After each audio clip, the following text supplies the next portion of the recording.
오늘 이 말씀은 욥처럼 살기 원하는 제 마음을 두근두근 뛰게 했습니다.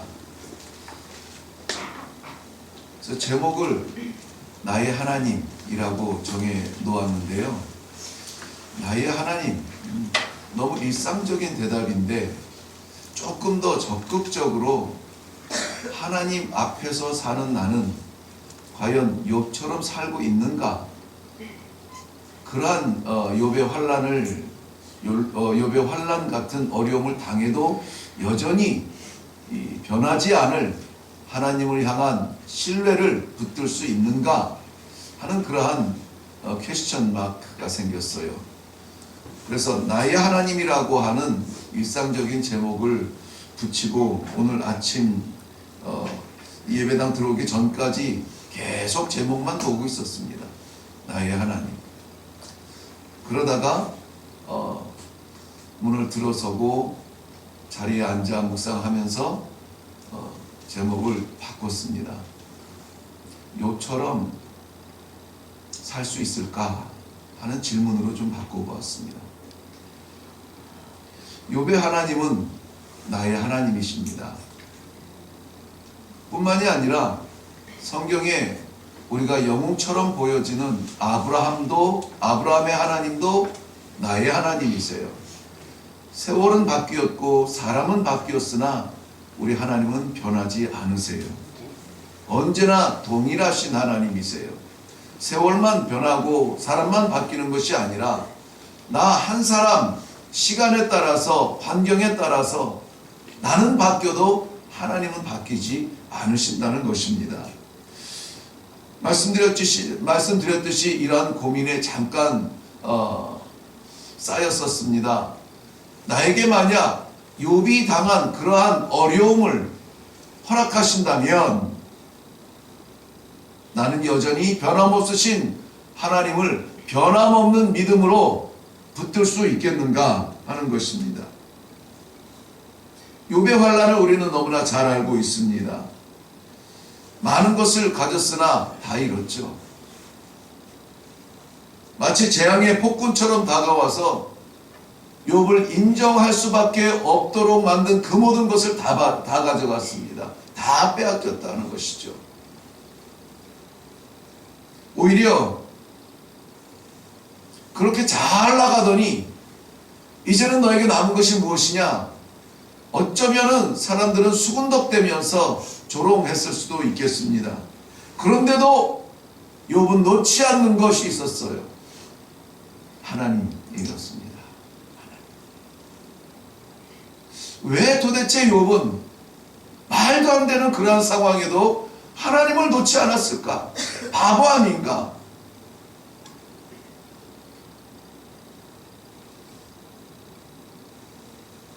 여기에서 차이가 느껴지기 시작했습니다.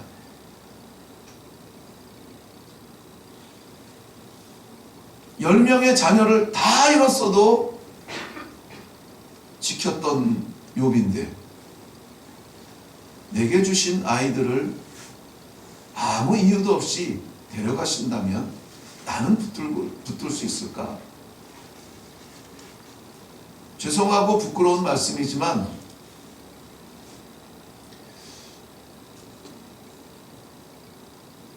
아프리카의 사막의 바람이 불어오는 땅에서 살다 보니까 하나님의 종으로 부름받은 매일의 삶이 감격스럽지만 육신의 삶으로 겪어야 하는 어려움은 똑같습니다. 힘들죠.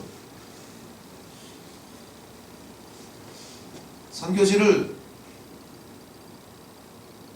떠나고 싶은 적이 한번 있었는데요.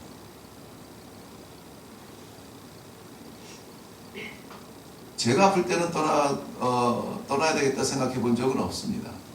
감사하니까. 데려가셔도 영광이니까. 근데 집사람이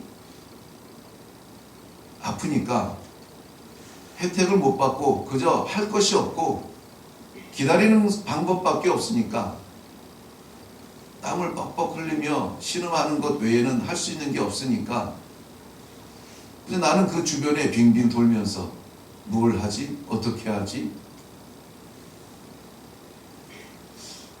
말라리아가 없는 곳으로 가볼까? 하는 생각이 들었던 적이 있어요. 내가 당하는 어려움은 겪어보겠는데 내 가족이 겪는 것을 볼 때에는 참 견디기 어렵더라고요.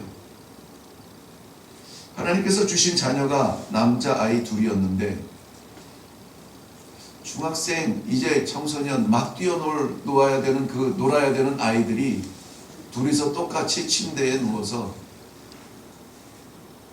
신음을 해대면서 고통스러워하는 모습을 볼 때에 견디기가 어렵더라고요. 그런데 욥은 다 이미 이뤘던 순간에도 놓지 않았습니다. 도대체 이 욥은 왜 그 하나님을 욕하고 죽지 않았을까? 왜 하나님을 떠나지 않았을까? 오늘 본문에서 욥의 하나님을 만날 수 있는데요. 이 욥의 하나님을 우리 하나님으로, 아니 나의 하나님으로 붙들고 이 하루라도 살아보면 어떨까 하는 간절한 마음이 생겼습니다. 11절 말씀에 보면 그가 내 앞으로 지나가시나 내가 보지 못하며 그가 내 앞에서 움직이시나 내가 깨닫지 못하느니라 그랬습니다. 내가 보지 못합니다. 보이지 않아요. 내가 깨닫지 못합니다. 도저히 이해할 수가 없어요. 좀 시원하게 보여주면 좋겠는데, 좀 시원하게 나타나면 좋겠는데 보이지 아니하시는 하나님, 그러면은 내게 지혜라도 주셔서 말씀 보는 것마다 깨달아지고 그렇구나 하면 좋겠는데 그것도 되지 않아요. 중요한 건 뭡니까? 그가 내 앞을 지나가신다. 그가 내 앞에서 움직이신다. 지나간다는 말은 구약 성경 정신에서는 하나님이 계신다는 거예요. 내 앞에 계신다는 거예요. 살아 계신다는 거예요. 그런데 왜 지나가실까요? 내가 왜 하나님 낯을 볼 수가 없나요? 늘 지나가시는 뒷모습만 봐야 되나요? 우리를 사랑하시기 때문에. 한번 시원하게 얼굴 마주 보여줬으면 좋겠는데 늘 지나가시는 등만 보이시고 늘 구름 안에서 말씀만 하신단 말이죠. 왜 그럴까요? 우리를 사랑하시기 때문에. 그 영광의 낯을 볼 때에 우리의 부끄러운 죄악 때문에 우리가 죽을 수밖에 없을까봐 우리를 살리시기 위하여서 지나가시는 거예요. 그러나 살아계시는 것이죠. 살아계시는 것이죠. 아브라함과의 그 생명건 약속에서도 짐승을 둘로 쪼개고 횃불이 나타나 그 밤에 갈라진 짐승 사이로 지나가시더라. 지나가시는 거예요. 그런데 안 계시는 것이 아니라 하나님이 나와 함께 계시다는 것입니다.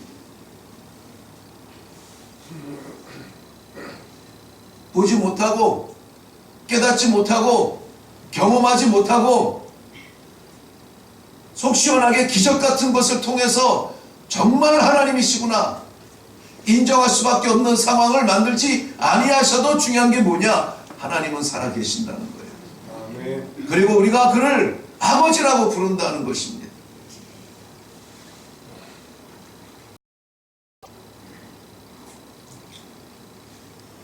안 계신 것처럼 느껴질 때가 많죠? 하나님은 계십니다. 욥의 그 엄청난 재앙의 폭군 같은 바람이 지나간 순간에도 하나님은 욥을 기억하시고 계셨어요. 아니, 거기에 넘어지지 않을 욥을 바라보면서 마음 든든히 생각하시며 사탄이 그 앞에 나타날 때마다 자랑하셨던 겁니다. 봤냐? 네가 욥을 봤냐? 말씀하지 않으셔도 그의 마음에는 우리를 붙드시고 사랑하시고 자랑하시고 세상에 기꺼이 내놓을 수 있도록 우리를 강하게 하여 주고 계시는 하나님. 오늘 이 아침에도 우리가 깨닫든지 깨닫지 못하든지, 우리가 믿든지 믿지 못하든지 하나님은 살아 계십니다. 우리 안에 살아 계십니다. 우리와 함께 하시고 우리와 동행해 주십니다. 12절 말씀에는 하나님이 빼앗으시면 누가 막을 수 있으며 무엇을 하시나이까? 라고 누가 물어볼 수 있으랴. 하나님이 빼앗으시면 막을 사람이 없다. 하나님의 주권을 인정하고 있습니다. 욥의 하나님, 욥이 만난 하나님, 욥이 믿는 하나님은 먼저는 살아계신 하나님이었고 또한 모든 것의 주권자이신 하나님을 믿었던 것입니다.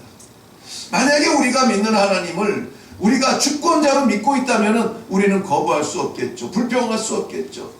하나님이 뺏어가신다 할지라도 그거 왜 뺏어가세요? 라고 말할 수 없겠죠. 왜? 주권자가 누구니까? 하나님이십니다.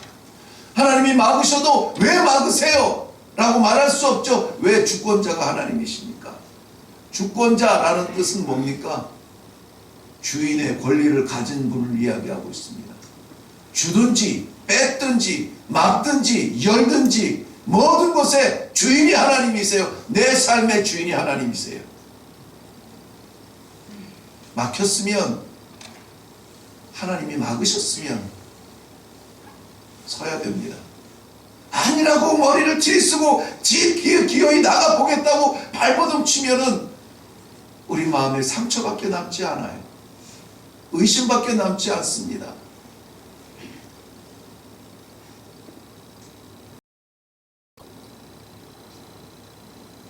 저는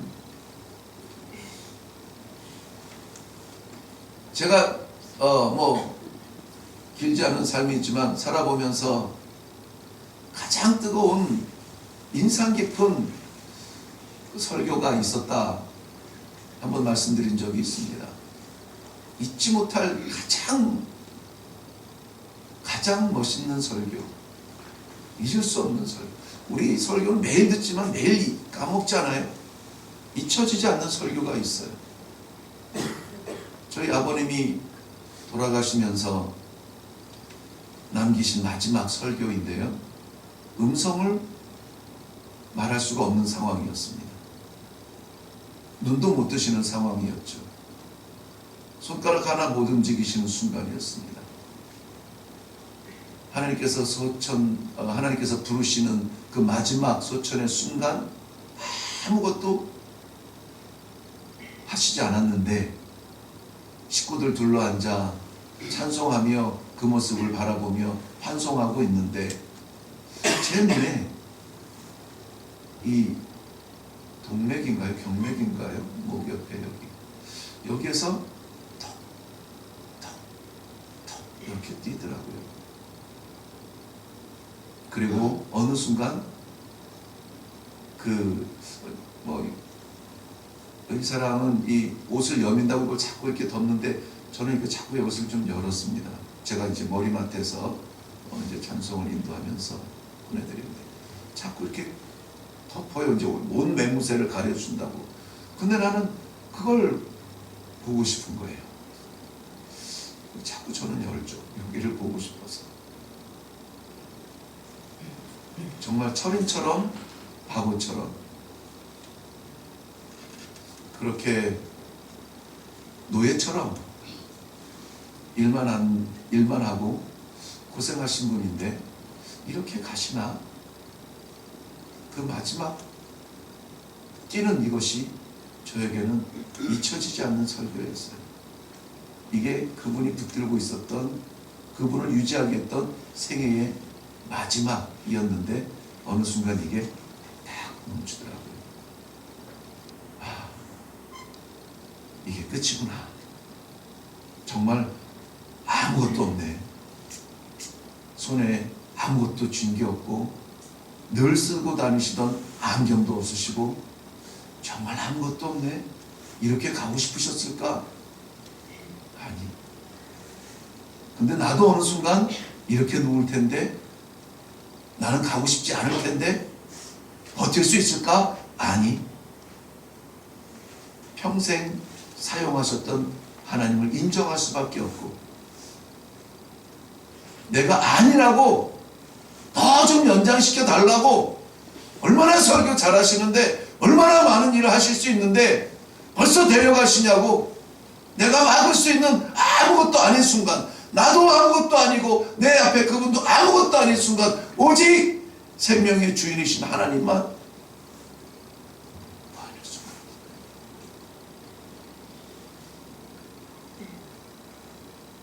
여러분, 우리는 주인이 아니에요.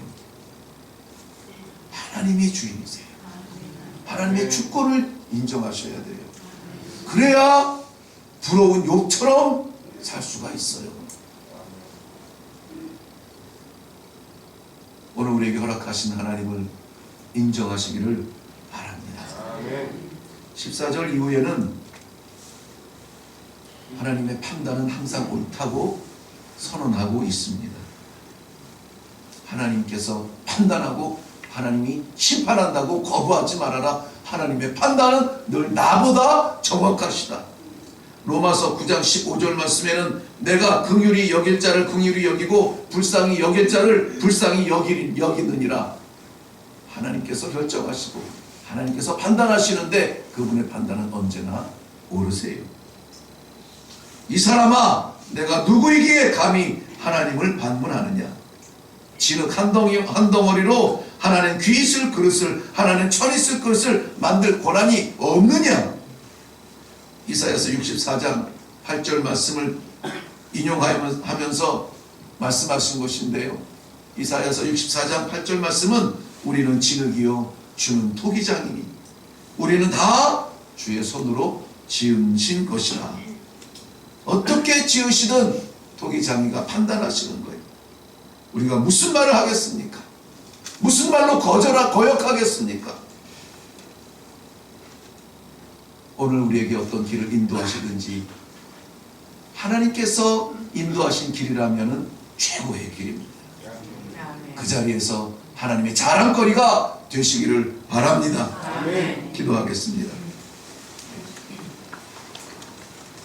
욥의 살아계신 하나님, 나의 하나님 계시냐?